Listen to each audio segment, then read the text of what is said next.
ಈ ಇನ್ಸಿಡೆಂಟ್ ಆದ್ಮೇಲೆ ಸೋಷಿಯಲ್ ಮೀಡಿಯಲ್ಲಿ ಹಾಕಿದ್ರೆ ತುಂಬಾ ಕಡೆ ಮೀಡಿಯಾದಲ್ಲೂ ಬಂದಿದೆ. ದರ್ಶನ್ ಒಂದು ವಿಡಿಯೋ ಮಾಡಿ ಬಿಡ್ಬೋದಿತ್ತಲ್ಲ ಮೇಡಮ್, ಮಾಡಬಾರ್ದು ಫ್ಯಾನ್ಸ್ ಗಳು ಈ ತರ ಮಾಡಬಾರ್ದು ಅಂತ ಅವ್ರು ವಿಡಿಯೋ ಮಾಡ್ಬೋದಿತ್ತು. ದರ್ಶನ್ ಈ ವಿಚಾರದಲ್ಲಿ ಜವಾಬ್ದಾರಿ ಇಲ್ವಾ ಅಂತ? 100% ಅವ್ರ ಜವಾಬ್ದಾರಿ ಇದೆ. ಅವರು ಇದನ್ನ ಮುಂಚೆನೆ ಮಾಡ್ಬೇಕಾಗಿತ್ತು. ಆಕ್ಚುಲಿ ಅವ್ರು ಮುಂಚೆನೆ ಮಾಡಿದಿದ್ರೆ ರೇಣುಕಾ ಸ್ವಾಮಿ ಅವರು ಈ ತರ ಮೆಸೇಜ್ಗಳು ಕಳಿಸ್ತಾ ಇದ್ರು. Maybe you would not have sent also, ಯಾರಿಗ್ ಗೊತ್ತು ಅಲ್ವಾ? ಯಾಕಂದ್ರೆ ರೇಣುಕಾ ಸ್ವಾಮಿ ದರ್ಶನ್ ಫ್ಯಾನ್ ಅಲ್ವಾ. ಅವ್ರ ಮುಂಚೆನೆ ನಾನು 2 ವರ್ಷ ಮುಂಚೆನೆ ಹೇಳಿದ್ದೆ ಈ ತರ ಆಗ್ತಾ ಇದೆ ಅಂತ. ಅಟ್ ಲೀಸ್ಟ್ ಅವಾಗ ಏನಾದ್ರು ಅವ್ರ ಕ್ರಮ ತಗೊಂಡಿದ್ರೆ, ಈ ತರ ಅವ್ರ ಫ್ಯಾನ್ಸ್ ಗೆ ಹೇಳಿದಿದ್ರೆ maybe Renuka Swamy incident ಆಗದೆ ಇರ್ಬೋದೇನೋ. ಸರ್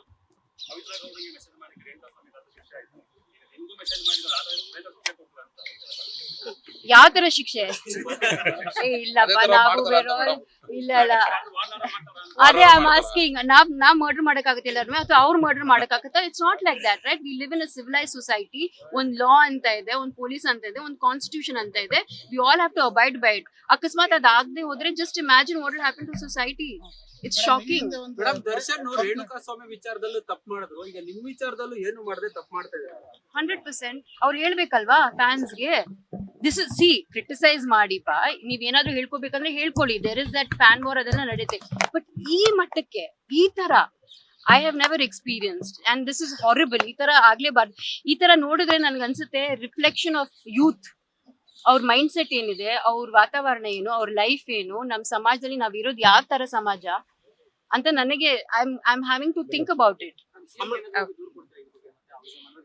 ಇಲ್ಲ sir, I have given it to the commissioner sir and I am sure that he will. ನಿಮ್ ಫ್ರೆಂಡ್ ನೋಡಿ ಲುಕ್ ಕೊಡ್ತಾರೆ sir. He has said that he will do it at the earlier.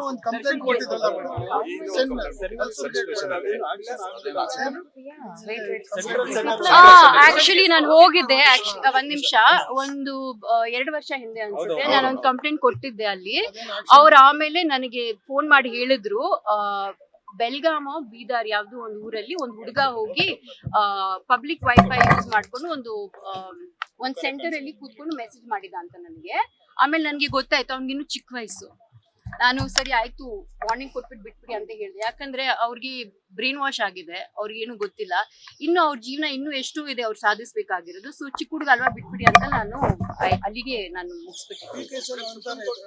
ಈ ಕೇಸಲ್ಲಿ first ನೋಡೋಣಪ್ಪ, ಇವ್ರಿಗೆ ಏನಾದ್ರು rehabilitation centre ಅಥವಾ ಏನಾದ್ರು ಆತರ ಐ ಡೋಂಟ್ ಮೈಂಡ್. ಒಳ್ಳೇದಾಗತ್ತಂದ್ರೆ ಯಾಕೆ ಮಾಡಬಾರದು? ಮೇಡಮ್, ಕನ್ನಡ ಚಿತ್ರರಂಗದಲ್ಲಿ ಒಗ್ಗಟ್ಟಿಲ್ಲ ಅನ್ನೋ ಮಾತು ಹೇಳಿದ್ರಿ. ಎಲ್ಲೋ ಈಗ ವಿನಯ್ ರಾಜ್ಕುಮಾರ್ ಅವರು ಇರ್ಬೋದು, ಪ್ರಥಮ್ ಇರ್ಬೋದು, ಇಬ್ರು ಮಾತ್ರ ಸಪೋರ್ಟ್ ಬಂದಿದ್ದಾರೆ ನಿಮಗೆ, ಬೇರೆ ಯಾರು ಧ್ವನಿ ಎತ್ತಿಲ್ಲ. ಇಲ್ಲ, ಸಪೋರ್ಟ್ ಮಾಡಿದ್ರು DM ಮಾಡಿದ್ದಾರೆ. ಬಟ್ ಓಪನ್ ಆಗಿ ಹೇಳಿರೋದು ವಿನು ಮತ್ತೆ ಆಫ್ ಕೋರ್ಸ್, ಬಿಕಾಸ್ ಅವ್ರ ಮೂವಿ ಎಫೆಕ್ಟ್ ಆಗುತ್ತೆ. ಇವರೆಲ್ಲ ಇಂಡಸ್ಟ್ರಿಯಲ್ಲಿ ತುಂಬಾ ವರ್ಷಗಳಿಂದ ನೋಡ್ಕೊಂಡ್ ಬಂದು ದೊಡ್ಡ ಮಟ್ಟದಲ್ಲಿ ಇದ್ದಾಗ ಯಾಕೆ ಈ ತರ ಸಮಸ್ಯೆ ಆದಾಗ ಎಲ್ಲ ಸೆಲೆಬ್ರಿಟಿಗಳು ಯಾಕೆ ಒಂದಾಗಲ್ಲ? ಒಂದು ಸಮಸ್ಯೆ ಆಗ್ಬೇಕು, ಇವ್ರೆ ಆಗ್ಬೇಕು. ಅದ್ ಯಾಕೆ ಆಗಲ್ಲ ಅಂತ ನಾನು ಹೇಳಕ್ ಆಗಲ್ಲ. ಬಟ್ ಐ ಥಿಂಕ್ ದಟ್ ಅವರೆಲ್ಲ ಹೆದರ್ಕೊಂಡಿದಾರೋ ಏನೋ, ಬಿಕಾಸ್ ಇದೆಲ್ಲ ಟಾರ್ಗೆಟ್ ಆಗುತ್ತೆ, ಈ ಫ್ಯಾನ್ ವಾರ್ಸ್ ಆಗುತ್ತೆ. ಕೆಲವ್ರು ಅನ್ಕೊಂಡ್ಬಿಟ್ಟಿದ್ರೆ ಸೈಲೆನ್ಸ್ ಇಸ್ ಬೆಸ್ಟ್ ಅಂತ ಸುಮ್ನೆ. ಬಟ್ ನೀವು ಸುಮ್ಮನಿದ್ದಕ್ಕೇನೆ ಇದೆಲ್ಲ ಇಷ್ಟೆಲ್ಲ ನಡೀತಾ ಇದೆ. ಇನ್ನು ಎಷ್ಟು ಮಟ್ಟಕ್ಕೆ ಹೋಗ್ಬೇಕು ಅನ್ಕೊಂಡಿದ್ದೀರಾ ನೀವೆಲ್ಲ? ಮೇಡಮ್, ಫೈರ್ ಕಮಿಟಿ ಸಪೋರ್ಟ್ ಮಾಡಿದೆ ನಿಮಗೆ ಮತ್ತೆ ಮಹಿಳಾ ಗ್ರೇಟ್ಫುಲ್ ಟು ನಾಗಲಕ್ಷ್ಮಿ ಮ್ಯಾಮ್. ನಾನು ಯಾಕಂದ್ರೆ ಇವ್ರಿಗೆ ಹೇಳು ಇಲ್ಲ ಕೇಳು ಇಲ್ಲ, ಬಟ್ ಇವರೆಲ್ಲ ತಾನಾಗೆ ಬಂದು ಅವ್ರು ಸಪೋರ್ಟ್ ಮಾಡಿದ್ದಾರೆ. So I am very happy. ಇವರು ಬಂದಿದ್ದಾರೆ ಸಪೋರ್ಟ್ ಮಾಡಕ್ಕೆ. Thank you so much. So there are so many women who messaging me. ತುಂಬಾ ಜನ ನಂಗೆ ಮೆಸೇಜ್ ಮಾಡಿ ಸಪೋರ್ಟ್ ಮಾಡಿದ್ರು. So I am very grateful for it. But ನನಗೆ ಯಾರು ಸಪೋರ್ಟ್ ಮಾಡಿದ್ರು ಪರವಾಗಿಲ್ಲ, ನಿಮ್ಗೆ ಗೊತ್ತು ಎಲ್ರಿಗೂ, I will fight alone, no problem. Latest ಹಾಗೂ ಇಂಟ್ರೆಸ್ಟಿಂಗ್ ಸುದ್ದಿಗಳಿಗಾಗಿ ಬಾಸ್ ಟಿವಿ ಕನ್ನಡ ಚಾನೆಲ್ನ ಸಬ್ಸ್ಕ್ರೈಬ್ ಮಾಡಿ. ಹಾಗೆಯೇ ಬೆಲ್ ಐಕಾನ್ ಪ್ರೆಸ್ ಮಾಡಿ. ಇದರ ಜೊತೆಗೆ ಫೇಸ್ಬುಕ್, ಇನ್ಸ್ಟಾಗ್ರಾಮ್, ಎಕ್ಸ್ ನಲ್ಲೂ ಮಿಸ್ ಮಾಡದೆ ಫಾಲೋ ಮಾಡಿ.